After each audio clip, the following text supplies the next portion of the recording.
അനിയത്തി.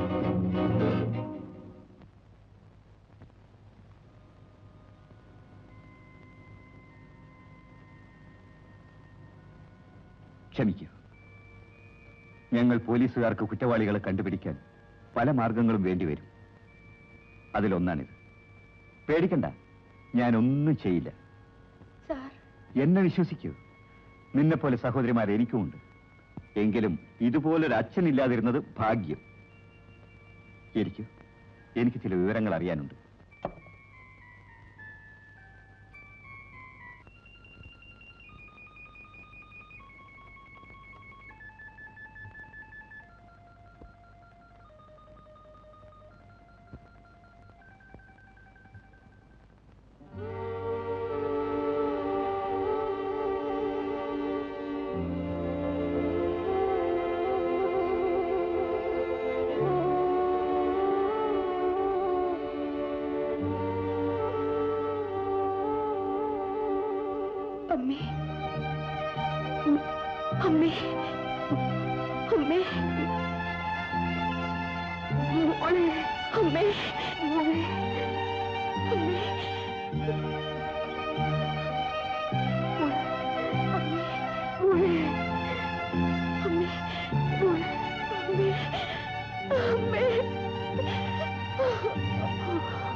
നിന്നെ കൊല്ലും.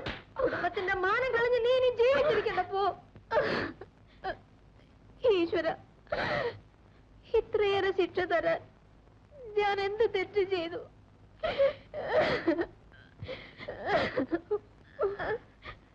അമ്മേ,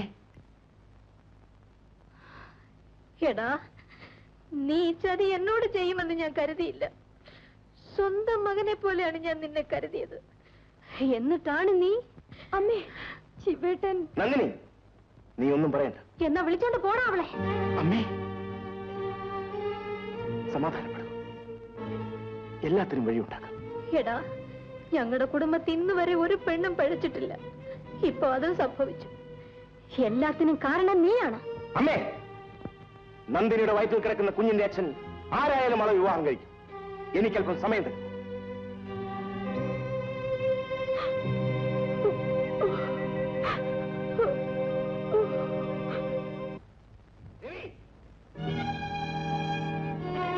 ശിവൻ? അതെ, ശിവൻ തന്നെ. സാറിനെ കാണാനാണ് വന്നത്.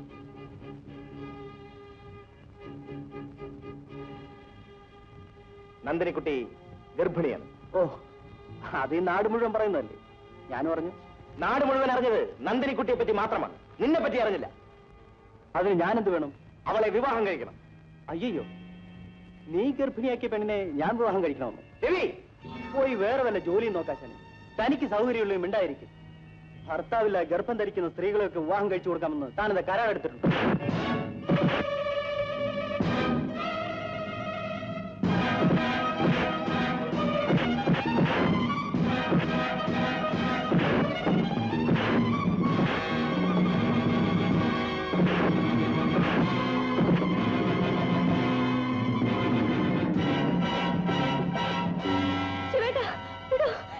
എന്റെ ചേട്ടനെ കൊല്ലരുത്. ഇല്ല, ഞാൻ ഇവനെ ഇപ്പൊ കൊല്ലില്ല. അതെന്റെ കൂടി ആവശ്യമാണ്. പറയാ, നന്ദിനിക്കുട്ടിയുടെ ഗർഭത്തിന് ഉത്തരവാദി നീയല്ലേ? തനിക്കും ബന്ധമുണ്ട്? ഉണ്ട്. നിന്നേക്കാൾ വലിയ ബന്ധം, രക്തബന്ധം. അവൾ എന്റെ അനിയത്തിയാണ്. ഓഹോ, മരിച്ചുപോയ ചേട്ടൻ സ്വർഗത്തിൽ നിന്ന് ഇറങ്ങി വന്നായിരിക്കും. അല്ല, ഈ ഭൂമിയിൽ തന്നെയുണ്ട്. ഞാൻ ആരാണെന്ന് ആരും അറിയരുതെന്ന് എനിക്ക് നിർബന്ധമുണ്ടായിരുന്നു.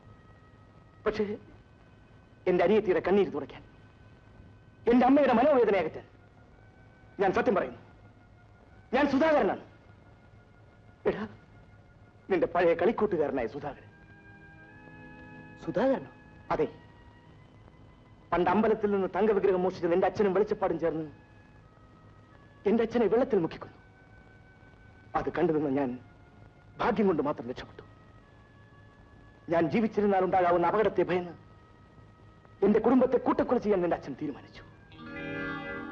എന്റെ അമ്മയുടെയും അനിയത്തിയുടെയും ജീവൻ രക്ഷിക്കാൻ, ഞാൻ മരിച്ചെന്ന് വരുത്താൻ എനിക്ക് ഈ നാട് വിട്ടോടേണ്ടി വന്നു.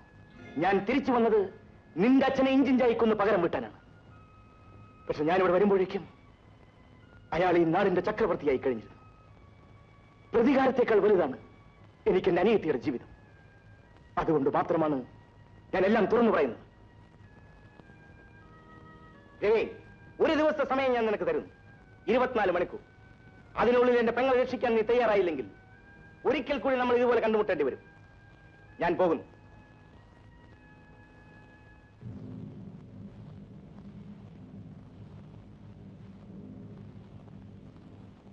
നിൽക്കൂ അച്ഛ. അയാളെ കൊല്ലുന്നതിന് മുമ്പ് അച്ഛൻ എന്നെ കൊല്ലും. അച്ഛൻ നടത്തിയ കൊലപാതകങ്ങളുടെ കൂട്ടത്തിൽ എന്റെ പേരും വരട്ടെ. വെളിച്ചപ്പാടിനെയും തങ്കമണിയും കൊന്ന കൊലക്കുറ്റത്തിൽ നിന്ന് രക്ഷപ്പെടാൻ വേണ്ടി പോലീസ് ഓഫീസറുടെ മുന്നിലേക്ക് സ്വന്തം മകളെ എറിഞ്ഞുകൊടുത്താണല്ലേ അച്ഛൻ? അമ്പലത്തിന്റെ സ്വത്തുക്കൾ സ്വന്തമാക്കാൻ വേണ്ടി ഭാര്യയെ മറ്റൊരുത്തിന് കാഴ്ചവെച്ച് ഒരാഴ്ച മുഴുവൻ കൊല്ലാതെ കൊന്ന ആളല്ലേ അച്ഛൻ? ശ്രീദേവി, നീ പറയുന്നത് സത്യമാണ് ചേട്ടാ. ചേട്ടൻ അതറിയില്ല, അറിയാൻ ശ്രമിച്ചിട്ടില്ല. അച്ഛനെ പിന്തുടരാനാണല്ലോ ചേട്ടന്റെ ആഗ്രഹം. ശ്രീദേവി, ഇനി ഒരു അക്ഷരം മിണ്ടരുത്. ഇത്രയും നാൾ ഞാൻ മിണ്ടാതിരുന്നത് സ്വന്തം അച്ഛനായി പോയല്ലോ എന്നോർത്ത് മാത്രമാണ്. പക്ഷേ ഇനി വയ്യ. അച്ഛൻ ആർക്കു വേണ്ടിയാണ് സമ്പാദിക്കുന്നത്? ഞങ്ങൾക്ക് വേണ്ടിയോ? ഈ പോയ മനുഷ്യന്റെ പിറകെ ഞാൻ ഇറങ്ങിപ്പോയാലോ? ഒരു പാവപ്പെട്ട പെൺകുട്ടിയെ ചേട്ടൻ വിവാഹം കഴിച്ചുകൊണ്ട് വന്നാലോ? അപ്പോ അച്ഛന്റെ അന്തസ്സും പ്രതാപവും കൊണ്ട് ആർക്കെന്താണ് നേട്ടം?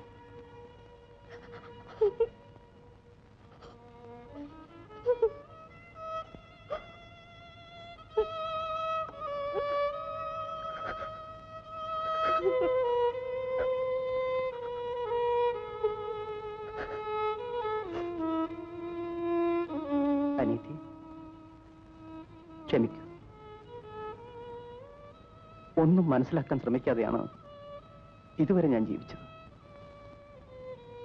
തെറ്റെന്റേത് തന്നെയാണ്, എന്റേത് മാത്രം.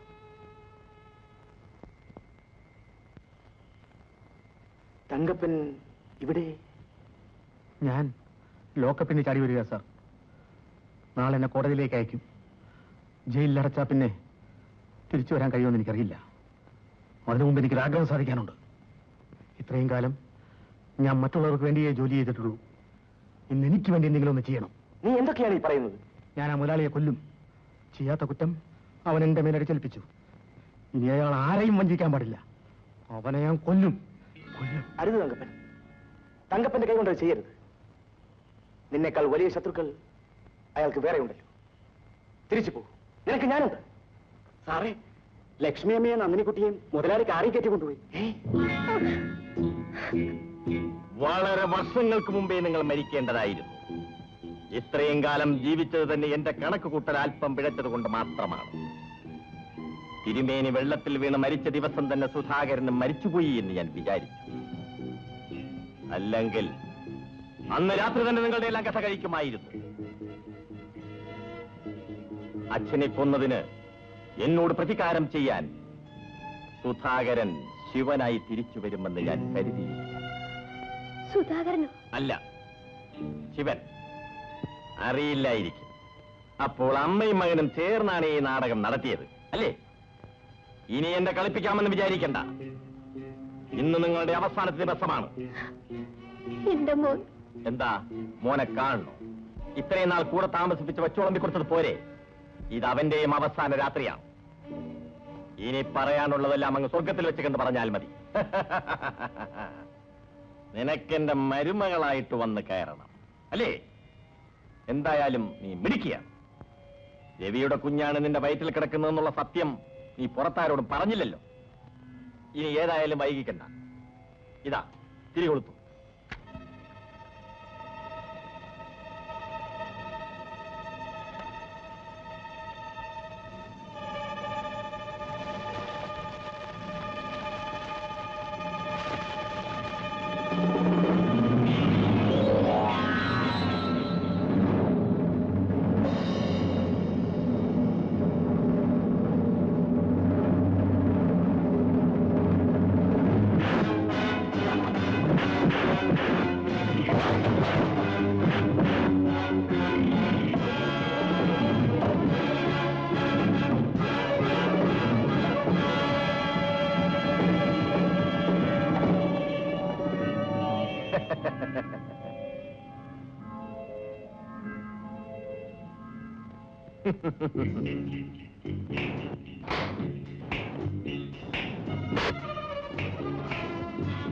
കൊള്ളാം.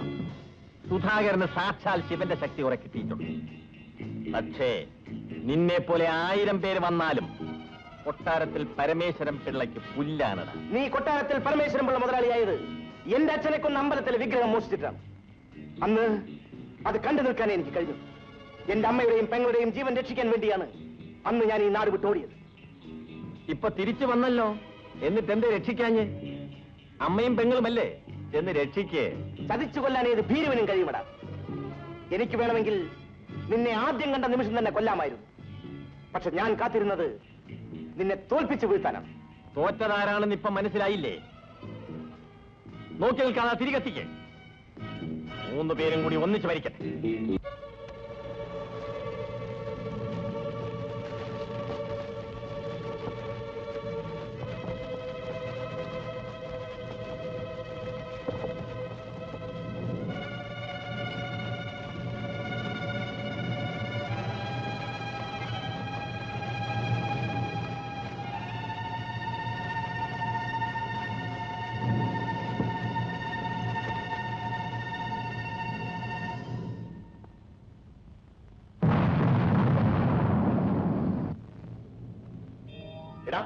അകത്തുന്നവൻ നോക്ക്.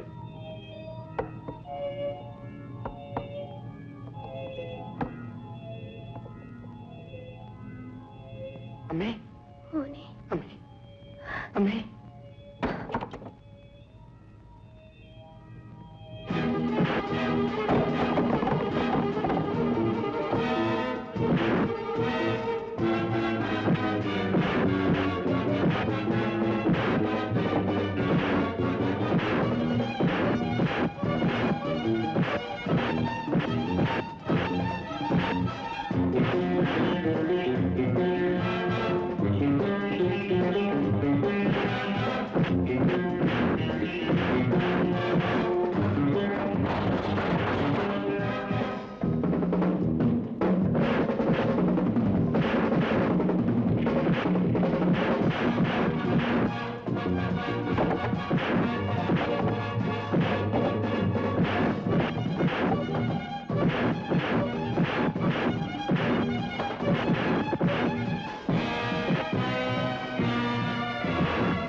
ക്ഷമിക്കണം ശ്രീദേവി. നിങ്ങളുടെയൊക്കെ മുമ്പിൽ ഞാൻ തെറ്റുകാരനായിരിക്കാം. പക്ഷേ എന്റെ മനസ്സാക്ഷിക്ക് ശരിയെന്ന് തോന്നുന്നതേ ഞാൻ ചെയ്തിട്ടുള്ളൂ. പോലീസിനെ വേട്ടയാടാൻ തുടങ്ങുന്നതിന് മുമ്പ് ഞാനിതാ അങ്ങോട്ട്